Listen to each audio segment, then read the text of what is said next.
Well, hey everybody, and welcome to another episode with the Canning Nana.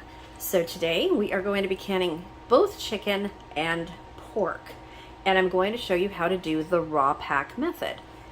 And as part of the beginning canning series, canning meat is usually kind of a scary thing to begin with when you're pressure canning. At least a lot of people think so, but it really isn't. Canning meat is one of the simplest things that you can do. As long as you're really careful, as long as you follow the guidelines for processing time, put it in a pressure canner, you are perfectly fine.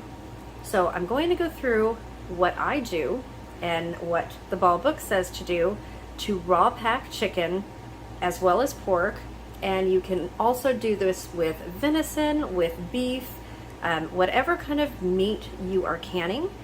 There are updated guidelines to the chicken when you're canning chicken breast, or I've changed it to any kind of chicken, and I'm also going to do it with my pork. They want you to adjust the headspace to 1 1/4 inches instead of 1 inch. So what I'm going to be doing myself is putting it at 1.5 inches headspace.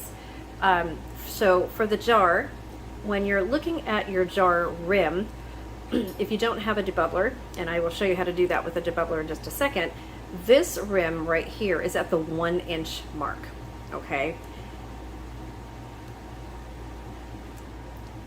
So when you're using a debubbler, here's the debubbler, and this one is my debubbler.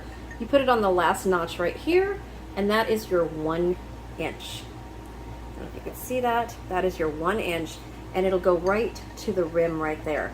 So when we fill our jars today, we're going to be doing it just below that.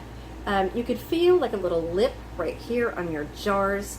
At least on the Cur jars you can. I don't have any ball jars to show you right now, but there's just a little lip, and I'm gonna go just below that lip to about right there, so that it's probably going to be more 1 1/4.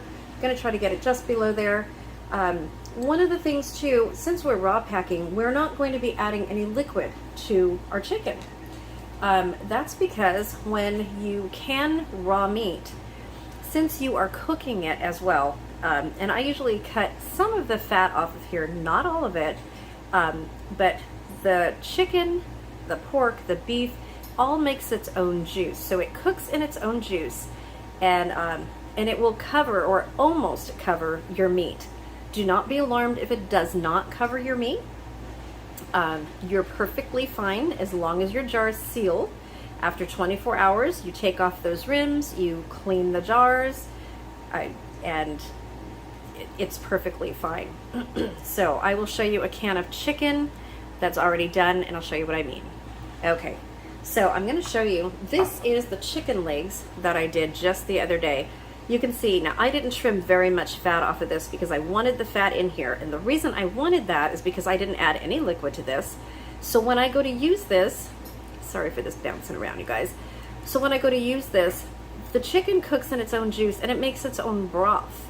So the fattier the chicken, the better the broth is going to be, because that's where the flavor is. And the more tender. So these are chicken legs. I also do chicken thighs, which are really tender. Now when you're doing chicken breast, the same thing happens, but you don't usually get this fat line around here. So when you're canning just chicken breast, which we call ugly chicken, you usually have very little fat. I trim a lot more fat off of there, but you do have some good broth, and it usually comes up almost to the 1 inch mark. So you'll see this is nice. This is nice and clear. There's nothing added to here. So let me show you one that I did where I put raw chicken in and I chunked it. This is not pre-cooked or pre-browned. And I put some Better Than Bouillon, a couple teaspoons of that paste in here, and just laid it on the top. And this jar is all dirty. This is how it comes out.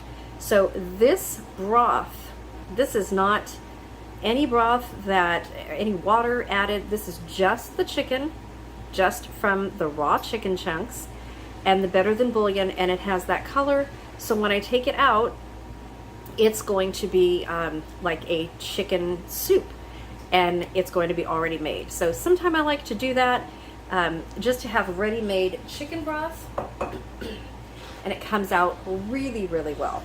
So yes, I do a lot of chicken breasts. If you want chicken salad, it's fine. Chicken breasts right now are all on sale. So I like to do chicken breasts. I like to have a lot of jars of chicken breast in the house, but chicken breast is dry, you guys. So it does come out drier than, say, boneless thighs or boneless leg meat, like I just showed you. So this is the boneless leg meat right here, and this is so tender. This is great on tacos, casseroles, anything you would use your chicken breast on. It's just going to be more moist, more juicy if you use the thighs or legs. That's all. That's the only difference. But get whatever you can, especially right now, and then can it up. And I'm going to show you how easy this is. How easy. So, as a rule of thumb, for meats, you are going to can in pints, and I like to can my meat in wide mouth pints. You're going to can in pints for 75 minutes, and if you do meat in quarts, it's going to be 90 minutes. Now, I don't usually do meat in quarts. If I do, it's going to be a wide mouth jar, and I have not been able to find wide mouth quarts in quite some time.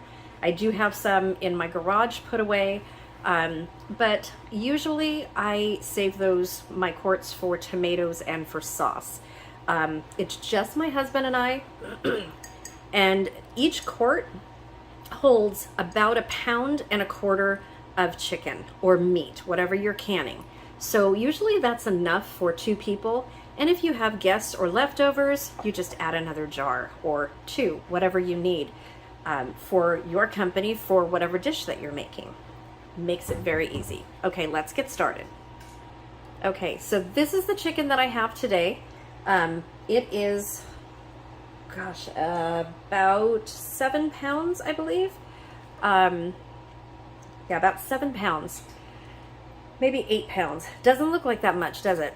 But when we get it into the jar, you'll see how much it makes. So I want to show you one of the reasons why they adjusted the time for, or not the time, sorry, the spacing, the head space for chicken. So look at that breast, you guys. That looks like a turkey breast, right? A more normal chicken breast would probably be that size. But then we have this as comparison. I mean, look at that. We have gigantic chicken and this. So whatever they're putting in the chicken right now, whether it be injecting them with water after processing or what have you, it's making more juice. So that is the reason why they have adjusted the headspace. So I'm going to get started cutting these up, and I'll show you how I put them in the jars. Okay, just a quick note here. I just weighed gigantor chicken breast right here, and this alone is 1.5 pounds, you guys. So that's a pretty big chicken breast. Okay, just saying, just wanted to show you guys that. Okay, so here we are. Now, remember to start out with clean, washed, sterilized jars, and I always rinse these, the lids and the rings. So nowadays, you don't have to put these in water or anything like that to soften the compound. In fact, they recommend that you don't. So I don't do that. I don't warm my rings. I don't boil my rings or my lids, anything like that. And I have not had any failed seals with any of these Shore-Tight by Ball or Kerr or any other lids that I've used in the last 5 years. The latest jar fail that I had was the jar of pickled garlic that I showed you guys a while ago, just a couple weeks ago.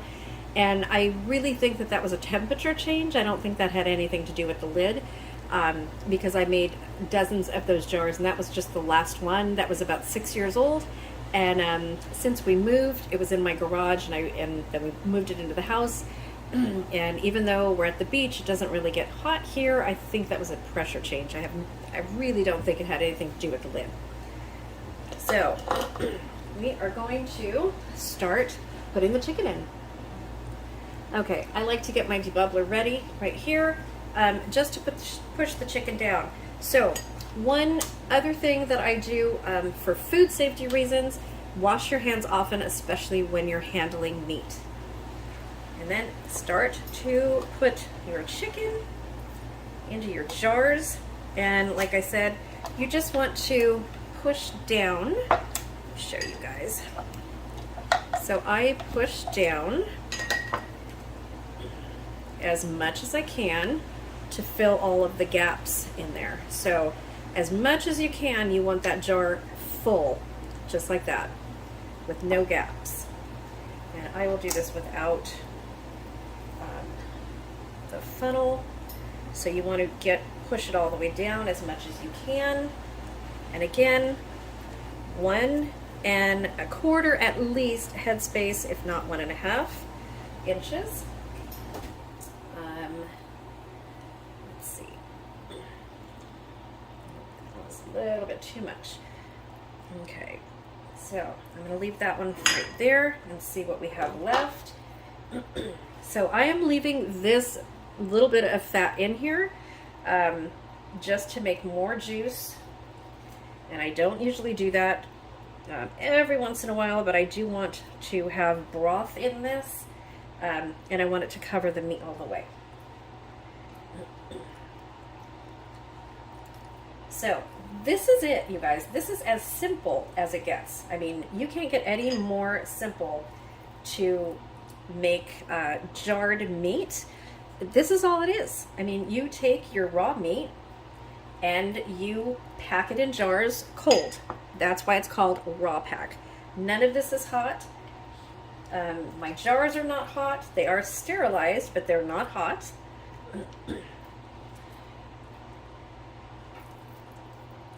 And that's pretty much all you do. So I think I'm going to get about 4 jars of chicken out of here. And I really don't like to do 1/2 pint in jars, in chicken or any meat like that. There we go. Get it all the way down. Okay, so I have these already done, and I want to show you how tightly I have these packed. And yes, they are about 1 inch. Actually, they're a little bit below the inch line in there. This one didn't go all the way to the bottom, but that's okay. I've got them all packed. The next step is wiping your rims. Very, very important. And I'm going to show you exactly what I do. So I just take a napkin or a paper towel and I wet it. And then I take the jar and I go over and around the rim, making sure that there are no grease from the food or my fingertips before I put the seal on. So this is really important if you want to get a good seal, and it reduces your chance of having failed seals. If there's anything around or touching that rim, any kind of grease at all, it will prevent a good seal from forming. And then you just put your lids on finger tight. So what that means is you put your rings on like this, and then just finger tight, not too tight. During the canning process, especially in a pressure canner, the jars are going to just shake around like this, and inevitably these rings will become loose a little bit. So you want to put them on finger tight. Sometime you may get the jars out of the canner and they are super loose, just like that. They'll be really loose and ready to come off. But you don't have to worry, because when you take them out of the canner, that lid should be adhered to your jar. Okay, so I'm going to go ahead and put these in my cold canner while we get the pork ready. And just so you know, I did not have enough room for this much chicken. I'm going to go ahead and cook this up for my kitty. He will really enjoy this. Okay, on to the pork. Okay, so here we are with the pork. And I'm only going to show you one of them because I have 3. So I am going to be trimming the fat off of this because you don't want too much. Okay, so I took that piece of fat off. There are bones in this because it's a sirloin roast. Now, normally I will cook these down and make carnitas or pasole with it, but I bought other pork that I'm going to be actually doing that with. So I'm going to leave a little bit of the fat on here, and I'm just going to cut it in chunks just like I did with the chicken, and then I will get back to you when I'm filling the jars. Same process, just like the chicken with any meat. Okay, so I've started to fill my jars, and I'm just going to show you how I'm doing this. So I kind of separated the darker meat from the lighter meat. So this is all the darker meat that was closer to the bone. This is going to be a lot more tender, so I'm going to put it aside and use that for my pulled pork or something like that. The rest of this I can use for pork stew, for any kind of casseroles and such like that. Okay, so these are not going to stay like that. I will probably move these around a little bit as I push them down. Okay, so let me get back to cutting some more and filling the jars. Okay, so I have cut most of the pork and I'm still cutting it, deboning it. I have all of these bones right here that I'm going to make a stock out of with the fat, and I'm going to continue filling my jars, and I will show you how. Okay, so I have these mostly done, but I'm going to show you again. Whoops, wrong debubbler. Where's my debubbler? There it is. Okay, so this debubbler, you guys can see it. This is how the debubblers come. They have a backing to them, and they are completely clear, just like that. So if you guys need one of these, they are made for my channel by my husband. They are made of unbreakable plastic. They're dishwasher safe, and you can find them in my Etsy store, Jack and Diane Designs, and there is free shipping on them. So, and I'm almost out. I think I've got 25 left for this batch, and I'm not going to order any probably until beginning of December now. So I just want to get those all in there like that. I think you guys can see that. You just want to push it down as much as you can, get as much in that jar, and maintaining your 1-inch headspace. Because remember, this is going to make a lot of juice. Okay.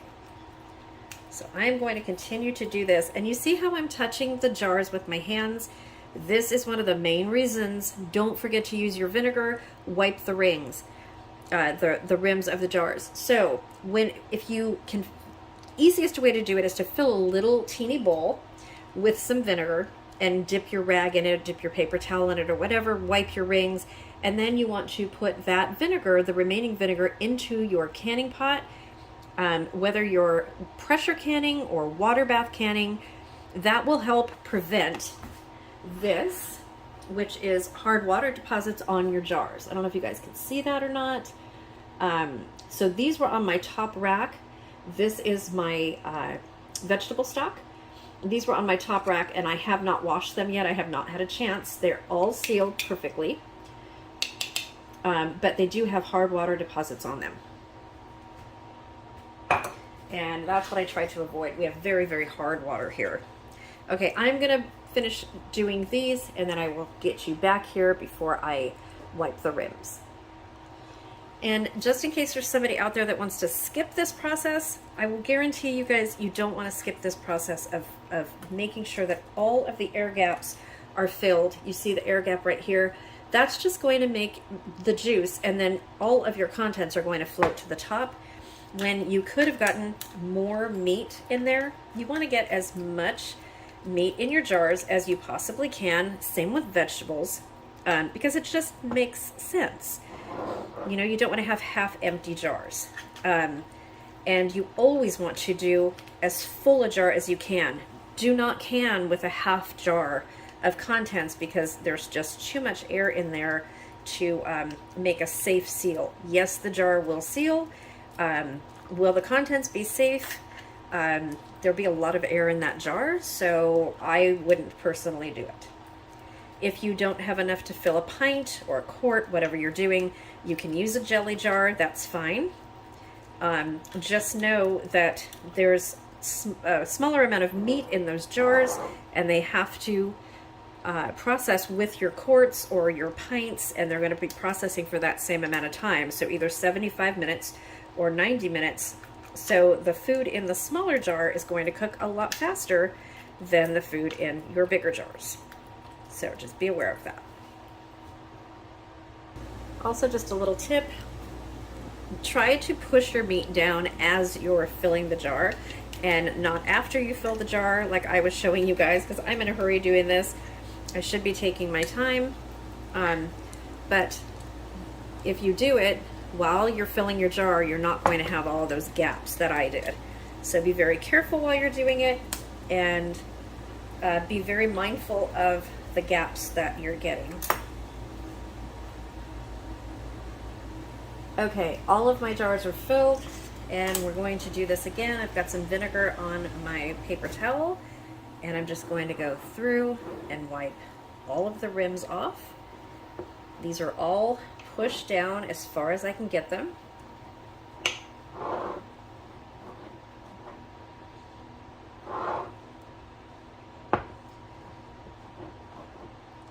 And as you're wiping your jars, I'm not sure if I did this one. As you're wiping your jars, of course, you want to make sure that there is a second chance for you to look for chips or cracks in your jars. You don't want to can with any jars that have chips or cracks in them.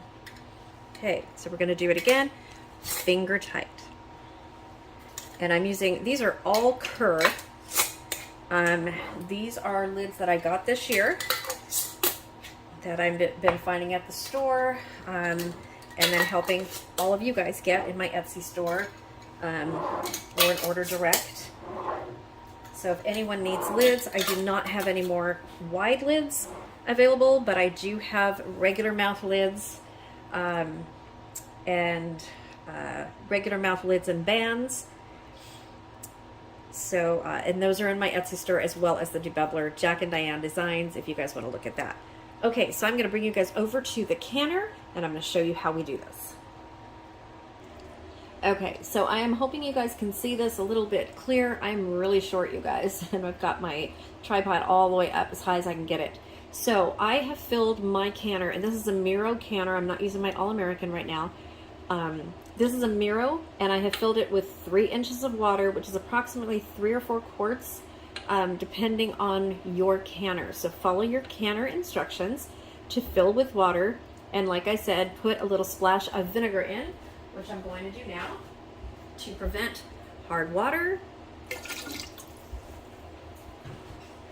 And then we're going to continue to add the jars. So what you see in there are the chicken, and I'm going to add my pork, and you see the water is rising up, which is fine, but I am going to take a little bit of water out of there, and they are popping already. Okay, there you go. So you can see that I've taken just a little bit of water out of here. Now I'm just going to push on these. Well, I'm not going to push, I'm just going to touch to see which jar might have popped a little bit, and I think it's this one right here. So what happened is the water in here is very, very lukewarm. The jars are cool, and the food is cool as well. So I just want to make sure that everything's okay, because I heard it pop. So I don't want any surprises. Okay, so I am going to go ahead and put the second rack on here.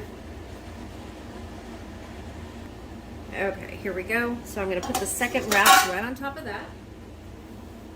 And then the last 4 jars I'm going to put in opposite each other. And I'm going to slowly turn up the heat, or turn on the heat, I should say.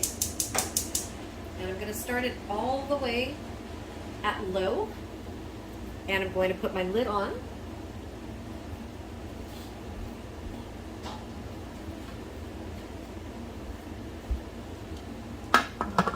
Okay,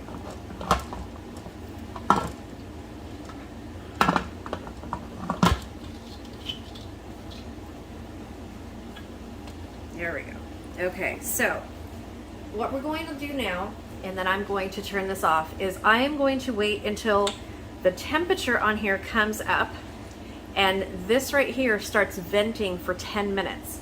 Once this starts venting, you're going to see this little thing right here pop up, and I will go over all the terms of the pressure cooker in one of the first lessons. You want this to steam for 10 minutes.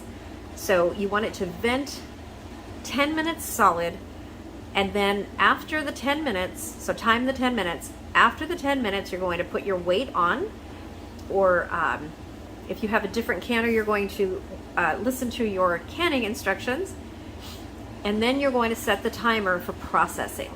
So after it vents, it means that there is enough pressure in there at 240 degrees to process your food safely. So these are pints. These are going to process at 75 minutes after venting for 10 minutes. I'm not going to show you that process in this video, but I will in another one in the beginning canning series. Sorry, you guys. So stay tuned for that. This is how easy meat is.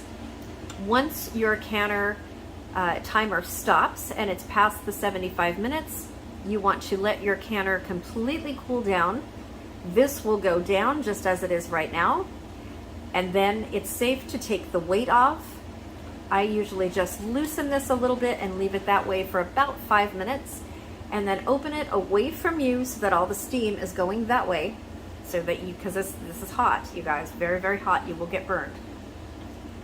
And then you can start taking your jars out with a jar lifter and a pot holder like I do.